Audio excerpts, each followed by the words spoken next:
Asante sana.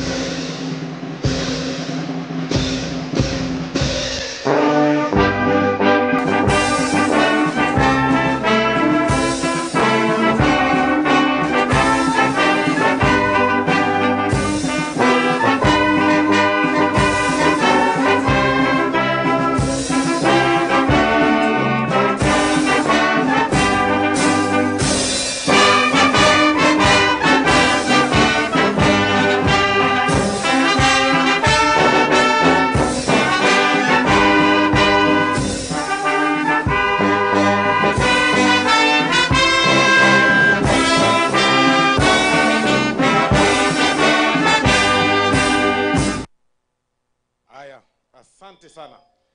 Ingekuwa ile hafla nyingine ningesema sasa tuite maombi, lakini Your Excellency Deputy President, tumehubiriwa, tumetoa sadaka, lakini wewe utatoa sadaka.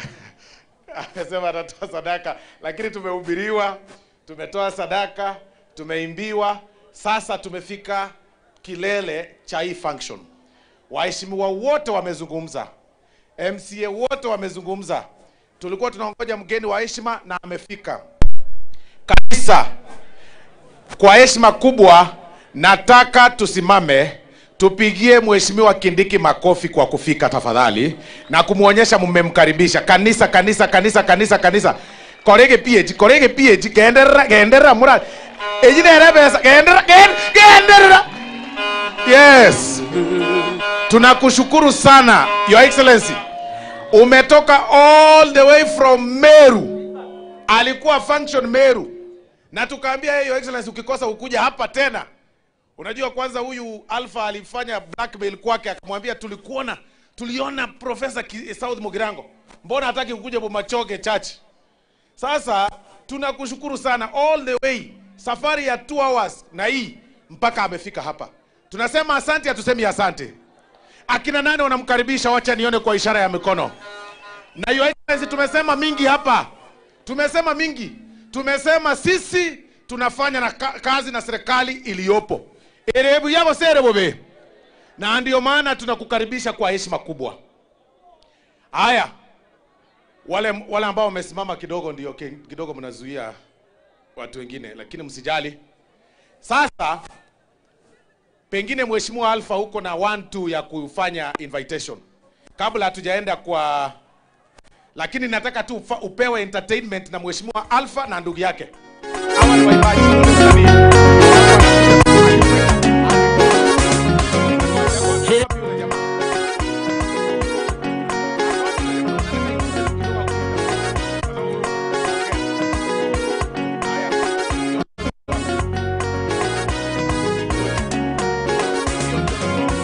Heri mwisho mwema kuliko mwanzo mwema, baraka zipo kwa wavumilivu. Heri mwisho mwema kuliko mwanzo mwema, baraka zipo kwa wavumilivu. Heri mwisho mwema kuliko mwanzo mwema, baraka zipo kwa wavumilivu. Heri mwisho mwema kuliko mwanzo mwema, baraka zipo kwa wavumilivu.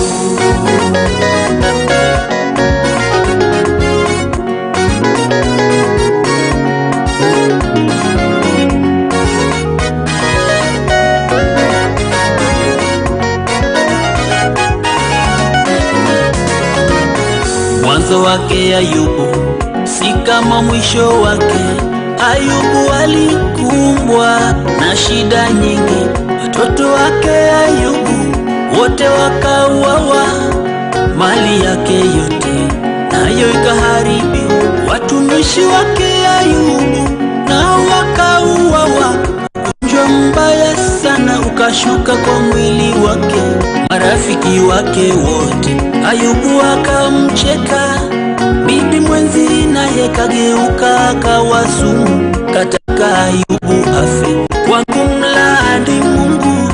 Lakini hayo yote Ayubu kavumilia, akastahimili.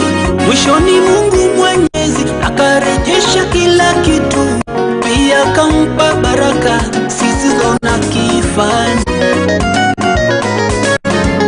Yusufu naye mwanzoni aliyapitia magumu, kwa chuki yao ndugu, mwisho wake Ayubu Bono, ndoko mo kabiso mo deputy president. Tigangonrechi iga beka iga. Kindiki. Biamono, your excellency. Karibu sana. Asante sana. Thank you very much. Abantu bami ntombu ya mure. Buya mure naende. Muko salama? Pole sana, najua mlikuja mapema. Wengine wenu mmechoka. Hatutaongea sana kwa sababu tunataka tuheshimu wananchi na pia tuheshimu kanisa. Niseme ya kwamba nilikuwa nataka kutumana hapa kwa hii function kwa sababu nimekuwa Kisii hata haijamalizika siku 5. Nilikuwa hapa Kisii the other day, 3 days ago. Nilikuwa pale Kitutu Nyaribari chache, na kabla ya siku hiyo wiki iliyopita nilikuwa pia South Mugirango. Wiki 2 zilizopita nilikuwa Kitutu Chache North.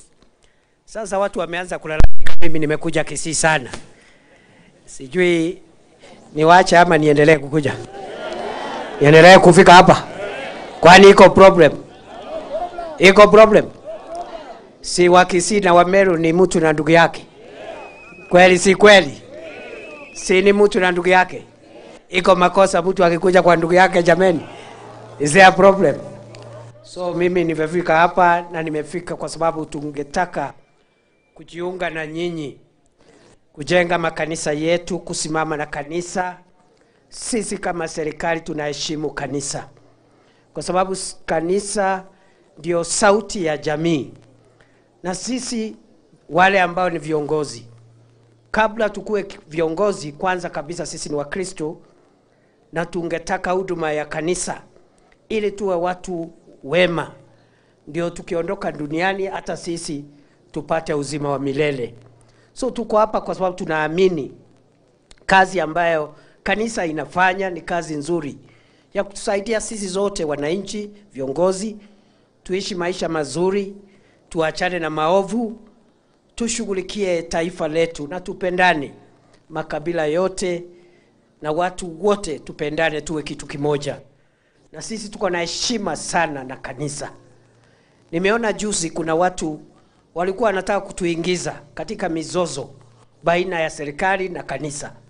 Na sisi tukakataa kabisa. Tukasema tungetaka ubishi wowote kati yetu, watu ya serikali ama wanasiasa na kanisa, kwa sababu kwanza sisi ni Wakristo. Sasa tukibishana na kanisa tutaenda kuomba wapi? Tutaenda wapi ili kuhudhuria ibada zetu? Vile vile tukasema ile kazi kanisa inafanya, hiyo kazi malengo yake ni sawa na malengo ya serikali. We have the same objectives. Kanisa inasema tusiibe, tusiharibu sijui nini, tusiingie kwa maovu, tusiwe walevi wa kipindukia, tupendane. The same message ambao kanisa inasema, hata serikali au chiefs wetu na hao watu tumeweka hapa wa usalama ni wa kulinda usalama, kuhakikisha kwamba hakuna ukora, hakuna maovu katika jamii. Kwa hivyo malengo yetu watu ya serikali ni sawa na malengo ya kanisa. We have similar objectives. Ni vile kanisa iko na superior mandate ambayo inatayarisha binadamu kwa maisha ya sasa na maisha ya baadaye. Unajua hii yetu ya serikali ni ya maisha ya duniani hapa. Lakini kanisa wangetaka tuishi maisha mazuri hapa na baadaye. Ni kweli si kweli jameni? Si ni kweli jameni? So we have a lot of respect with the church. Hatungetaka kubishana na kanisa, na sisi tutashirikiana na makanisa kulingana na vile kanisa inataka. Kuna makanisa mengine wanasema hawataki michango.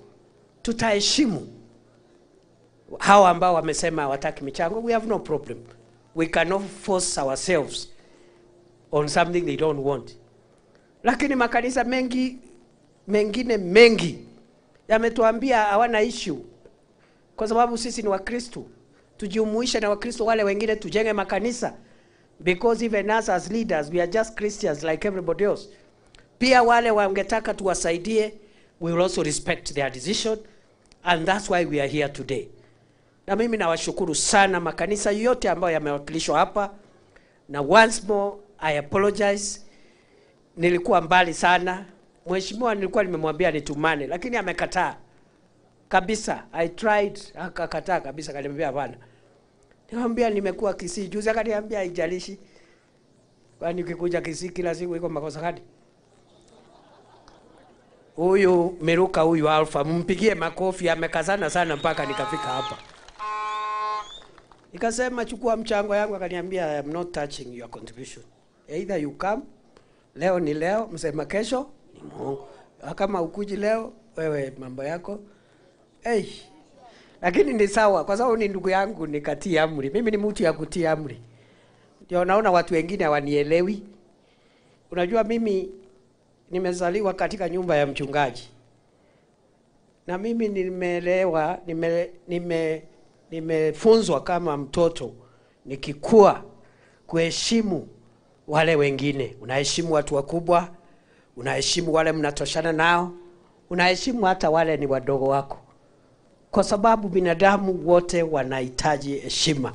So wakati Alpha Miruka amenilazimisha kama ndugu yangu kufika hapa, nimesalimu amri, nikatii, nikakuja hapa. Nimefanya makosa?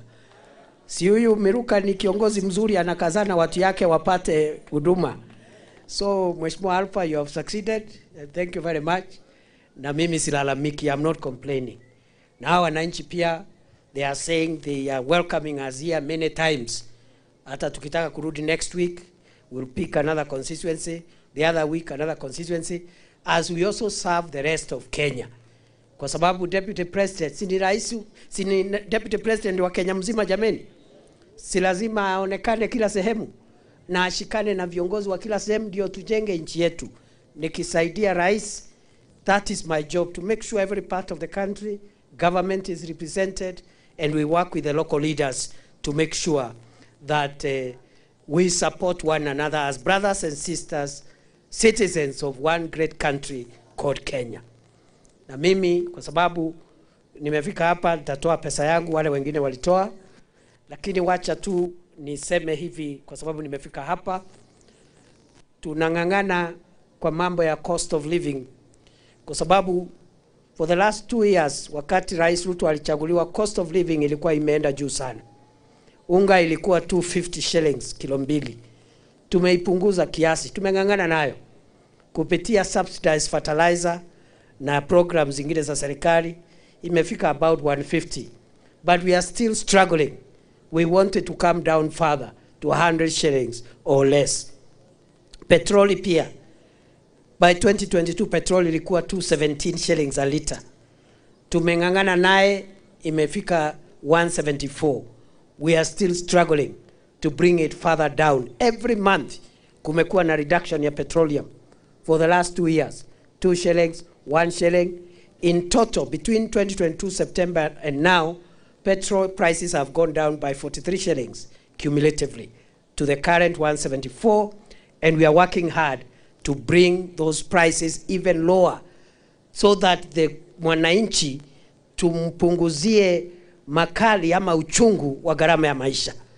Na ndio unaona tuko very focused. We don't want distraction. Hatutaki mambo ya siasa saa hii. Kuna watu wanatuvuta twende kwa campaign saa hii, tumekataa. Na sio ati tunaogopa siasa. Sisi tunapenda siasa, lakini tunajua kila kitu iko na majira yake. Si siku ya siasa itafika. Ikifika tutanyoroshana siku hiyo. But for now, we are struggling to work on the cost of living. We are struggling to return back the roads program which are stalled because of lack of funds, kwa sababu ya economy. Majani chai kuboresha bei. Tulikuta majani chai kilo moja ikiwa 44, sasa imefika 64. Tunataka isonge ifike 100 kwa kilo. Kahawa, najua hapa hakuna kahawa mingi, lakini na wasii wa Kisii, tuanze kupanda kahawa. kwa sababu ile kahawa ilikuwa 50 shillings, 60 shillings 2022. Sasa imeinuka, imefika 120, 130, 140, iko na pesa mzuri. Ile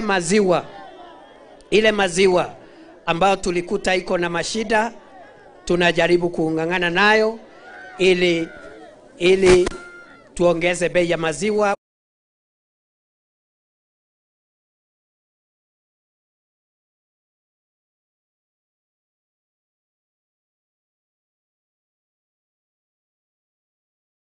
Kuliko hapo, tunajua tuko na program ya stima ambayo inaendelea hapa Kisii for the entire county.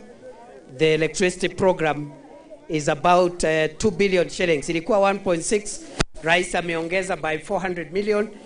The program for Kisii for last mile connectivity ni 2 billion shillings ambayo ita connect an additional 32,000 households with electricity here in Kisii. Na hapa Bamachoge tunajenga masoko. Iko masoko mawili tunajenga hapa. Iko moja inaitwa Ekituki. Inaitwa Ekituki. Ya hapa iko 50% complete. In the next 3 months hiyo soko itakamilisha, wanabiashara wetu wapate mahali pasafi pa kuuzia bidhaa zao. Mahali kuna modern market. Na kuna ingine tunataka kuanza kujenga kule Ogembo. Ile soko kubwa Ogembo ya 73 million. Na wapi? Idibo. Munataka ingine hapo?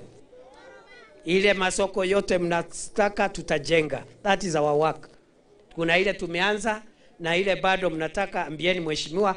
Huyo mheshimiwa ni mtu well connected. Anajuana na rais, anajuana na waziri, anajuana na PS, anajuana na DP. We will get you the market you require because that is our work as government. Kwa hivyo mimi sitaki kuwachosha sana. Nataka niwashukuru vile mmekuja kwa wingi, na sisi tutafanya safari nyingi hapa, sio hapa Kisii peke yake. Kenya nzima, Nyanza, Western, Coast, Central, Northeastern, Rift Valley. Kwa sababu hii Kenya yetu lazima tuunganishe tuwe kitu kimoja. Unless nyinyi wa Kisii amtaki mambo ya umoja. Mungetaka Kenya iwe moja ama mungetaka hii mambo ya ukabila? Si tuwe na nchi moja jameni. Kwanza nyinyi wa Kisii nimewaambia nyinyi ni ndugu zetu. Nyinyi wa Kisii ni watu ya biashara.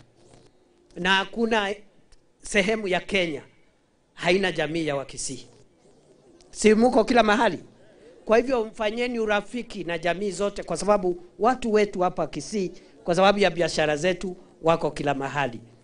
Mpaka Amerika, mpaka kule Amerika Wakisii wako huko. Kweli si kweli? Kwa hivyo sisi ni watu ya biashara, watu wa kazi, watu wa kujitafutia. We must work towards uniting Kenya so that even our people who live far away from Kisii land can enjoy staying in harmony with their brothers and sisters wherever they are. Na mimi nikiwa msaidizi wa rais mkuu, hiyo ndio kazi yangu, kukazana, kuunganisha Kenya ili nchi yetu iwe na amani, kulingana na mahubiri ambayo kanisa inatuhubiria kila siku ya kwamba sisi zote tumeumbwa na Mungu, hii ni nchi yetu na sisi zote ni ndugu na dada. Kwa hayo mengi, nishukuru wale viongozi wamepika hapa, wameongea na wamechangia kanisa. Na mimi kwa sababu nimeongea vizuri, hakuna haja nichange. Ama namna gani jameni? Ni lazima nichange. Sina bahati nifanye ile ilifanyika na kila mtu. Basi nimesalimu amri, mimi sina shida kukubali maneno. Kama mmesema hivyo nitafanya hivyo saa hii. Na rais alikuwa ametuma speaker Wetangula alifika hapa, alikuwa na ujumbe wa rais, because I was not very sikuwa najua kama I'll make it kwa sababu safari ilikuwa mrefu na events zilikuwa mingi, but I'm so happy that I've made it and I've found you waiting and in peace. Kwa hivyo kwa hayo mengi, mimi pia waacha nifanye ile kitu, alafu munipatie ruhusa niendelee na songa nikiendelea pande ya Kisumu. So mimi imepatiano. Wewe mchungaji umepata hiyo pesa? Ama mnataka kujua ni ngapi? Ni 10,000, 20, 30, 1,100, 1,200 haitoshi, na 1,300, 2 million shillings, 2 million shillings. Tuendelee na kazi ya kujenga makanisa jameni. Nyakundi ule treasurer wa UDA, Nyakundi yako kazini, tulimtuma mahali tukiwa na rais, ametumana 200,000. Wapi makofi ya Nyakundi jameni? Tuendelee kusaidiana na kujenga makanisa jameni. Mimi nataka niachie hapo, na mwisho kabisa niwaambie tuvumiliane, tupendane, tukae kama ndugu na dada, na siasa ama vyama visiwei kututenganisha. We are still one people belonging to one country. Mungetaka nizuru hapa tena? Nirudi hapa Bomachoge chache? Wacha nione wala anasema nirudi siku ingine. Kumbe mke serious namna hii. Siko kazi kubwa imebaki hapa. Mnataka masoko zaidi, mnataka mambo ya stima, mnataka empowerment juu ya boda boda. So nitarudi hapa kwa hiyo kazi. Kwa sasa makanisa ambayo yanachangiwa leo, mupokee kwa heshima mchango yangu ambaye nimeleta hapa ya shilingi milioni 2. Asanteni sana. Mungu wa neema wabariki. Thank you very much. Wale wa muuliza pastor. Unajua hii ni makanisa iko hapa, na kwa kanisa hata ukiwa deputy president ukifika kwa kanisa unakuta wale maaskofu, wale mapastors ndio kusema. Akisema simameni, tunasimama. Akisema tuketi, tunaketi. Akisema tufunge macho, tunafunga macho. Asanteni sana abantu ba Minto. Mungu awabariki sana. Mungu wa neema awalinde. Familia zenu zilindwe, biashara zenu zilindwe. Thank you very much and God bless you. Thank you very much. Asante Mheshimiwa Naibu wa Rais. Nitaomba Mheshimiwa Naibu wa Rais peke yake aweze kusalia kwenye jukwaa. Mheshimiwa Naibu wa Rais peke yake atasalia kwenye jukwaa. Niwaombe kwa heshima tusimame kwa ajili ya wimbo wa taifa tuweze kutamatisha. Wimbo wa taifa.